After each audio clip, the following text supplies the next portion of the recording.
Hey, how you doing? This is John, and welcome to John's Long Box. Today we're looking at Jonah Hex number 7. This is by DC Comics.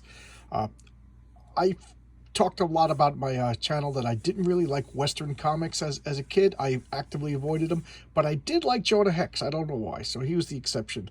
But I didn't collect the series. I collected the 2000 series. I forget what the Joe Quesada series. I really enjoyed that. I mean, I got into Deadwood, and that rekindled a love of westerns. But now, keep in mind, I grew up watching westerns with my dad. That was just like a fun Sunday thing. We'd go to church, we'd come home, and we watch westerns. You know, it was just a thing growing up in the 70s and 80s. So let's open up this comic. I showcased one Jonah Hex before, the Jonah Hex Spectacular, which was like his last story when he was killed. Oh my God, that was so good. So let's look at the College Code Authority, the Penguin and the Cuckoos. So we got fruit pies. You see, that's why I don't like the Penguin. He likes fruit pies, and fruit pies are absolutely disgusting.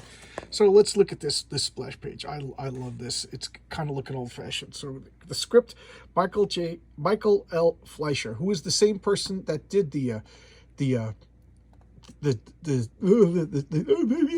same guy that did the showcase, the Marvel Jonah Hex Spectacular. Art, Ernie Chan, and Noli Pelagian, I don't know that person. Liz Brurub, I don't know that person. Joe Orlando. Joe Orlando is a phenomenal artist, a phenomenal editor. I think he got his start in like the Warren magazines and the horror comics in the 70s. I'm sure he was a writer in a few of those comics. So this, but unfortunately I don't know the middle team. I wasn't much of a DC person. I actively avoided DC when these comics came out, which begs the question, what year is this? So December 1977. Oh yeah, I wasn't touching any DC comics in December 1977. Like, with the exception of being if I went on a trip and we stopped at a 7-Eleven, my parents would come out with maybe a Flash or a Superman, to keep me quiet in the car. So Jonah Hex, Son of the Apaches. So why did I pick this comic? It's his secret origin. Look at this artwork. This is just a master artist craft. I love 5 panels. 1, 2, 3, 4. That's 4 panels. I also love 5. Doesn't change the fact that I love 5 panels. But just great coloring here. Note the sky. It's sunset, and because of that, there's shadows. So you can get away with some coloring tricks, and it just works. We've got, people in the back in basic gray, and then the people that matter are full color. And what's this guy is getting a little handsy there with one of the what do they call them? The can girls, the cabaret girls, but we all know what the girls are. And this guy, he's a Frenchman, and he stands up and he's defending her honor. And he's like, "Get out of here, you freaky deek!" Just look at these artwork, and notice no backgrounds. You don't need any backgrounds. Well, backgrounds just going to get in the way. But we know, our brain is filling in the details. We know they're in the saloon. We know what's going on. So we can get away with a few panels without background. Just smashes him. He falls. I love that he's in a full green suit. There's the girl over there. And here's all the witnesses. He's like, "Oh, you've insulted me. Since you struck first, I get to pick the weapons." So this guy, this is what he does. He kind of he's an instigator. Did anybody remember Dolomite, the instigating monkey? But so this is his butler. And he's like, "Swords, Oh, you're going to take out a gun? Whack." So this is establishing that this guy is awesome at the sword. So he's like, I'll do so. And then he's just lunging at him like a brute. And he just, he's just, what's the word? Just taking him out. Just taking him out. And he's like, "Listen, I'm not going to kill you. I just wanted, some sport. I want you to apologize to the girl, and everything will be good. We don't need the extra bloodshed on our hand." And then we got the BB gun. It's a whole new BB gun, Crossman BB gun. We got werewolves over here. Werewolves like BB guns and beef jerky and drafting kits. High-paid job of drafting. That's actually pretty cool. So this guy's like, "All right, I give up. You made your point. I'll apologize," or whatever. He's putting the swords away. And then he looks up at the mirror. The guy's pulling out a gun. So he throws the saber or dagger, I forget what, foil, and kills him. Instantly dead. I love that. In cowboy movies, instantly dead. They don't linger. They don't even bleed, apparently. And she's disgusted by this. The cops come in, the sheriff, and he's like, he drew on his back. It's justified. They got 2 witnesses. Everything's legal. And the sheriff's like, what are you doing here? You're a troublemaker. Why are you in this town? And he's like, I'm in town because Jonah Hex. He's the meanest, baddest, and I'm going to test my skills. And the $10,000 is a nice, pretty penny. But he lets everybody know he doesn't need the money, that he's already rich.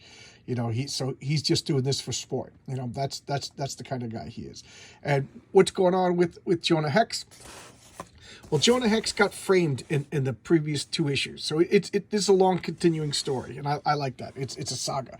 So what's going on is there was a guy who he made like rubberized masks, and what he did was he made a Jonah Hex mask, and he robbed stagecoaches, and he ended up killing 3 people.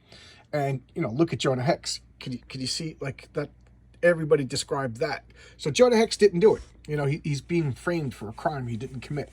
And Jonah Hex is like, he can't fight everybody. You know what I mean? He's trying to clear his name, but again, that's why the guy dressed up with him. It's pretty brilliant. I'm going to dress up as Jonah Hex and do some crimes, and nobody's ever going to argue with this description. So he's helping this. He needs to make money. Jonah Hex isn't rich. He's a normal guy, so he's helping this guy with his burnt out house, and the guy's like pretending that he doesn't know that Jonah Hex is wanted. That's the story. And he's like, why are you helping? And so now they're going into a framing sequence. So this is actually from another comic. So this is reprinted. I think, I don't even know what comic it's reprinted from, but we're talking about the first appearance of Jonah Hex. So that's Jonah Hex's father. He's a fat drunk. He's just beating up Jonah, hitting him with the belt. You can see he's getting older and older. He's like, I'm going to sit here and drink. You got chores to do. Don't get lazy with me. And now, they're taking all of this basic moonshine, and they're going to sell it to the Indians, for money. He needs money, So he's drinking the moonshine he's going to the market. And we got Superman and Batman. We got all this strong arms and everything. And just I love these Western, you got to have, there's things you got to have in Westerns. You got to have these like wide open spaces. You got to have these plane shots. You got to have horses. There's just tropes that need to be done to be a Western. And here's the Indians. So he's getting Indian hookers and trading. He's trading the moonshine for money and Indian hookers. So here he is just cavorting with two Indian girls on him. And Jonah is just, hanging out, being a good son. And then he's like, okay, I'm gonna go now. And the chief kind of spoils the surprise a little too early. Jonah's dad is selling Jonah into slavery, into the Indians. He's like, what are you doing?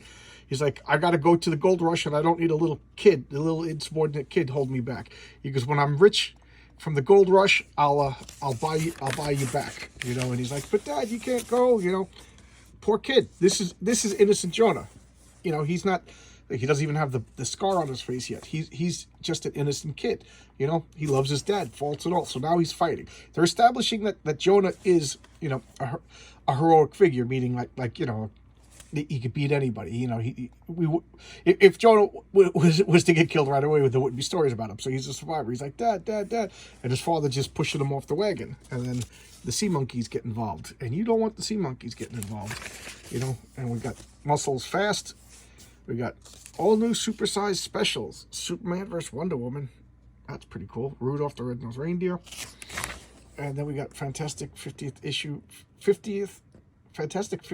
featuring Wonder Woman. World's Amazing. All right, cool. Superman delivering the mail. That would be cool.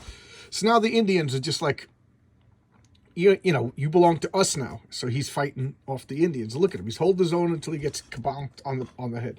So now that we got a montage over here of like Jonah Hex doing all the chores that they don't want to do. They're using him and abusing him. They're whipping him when he's insubordinate. He's getting water in the hot sun. He's just whatever. And now the chief is getting attacked by a mountain lion. And the Indians over here, like, we can't shoot because if I'll hit the mountain lion. And then we got Jonah Hex. Remember, he's the slave. He jumps out, fights the mountain lion, and kills it with a knife. Just look at the whips on his back. And then we got Rocky and Starsky and Hutch. What is that? Oh, Linda Carter, Farrah Fawcett. The women in the 70s, so beautiful. And then what is it? Okay.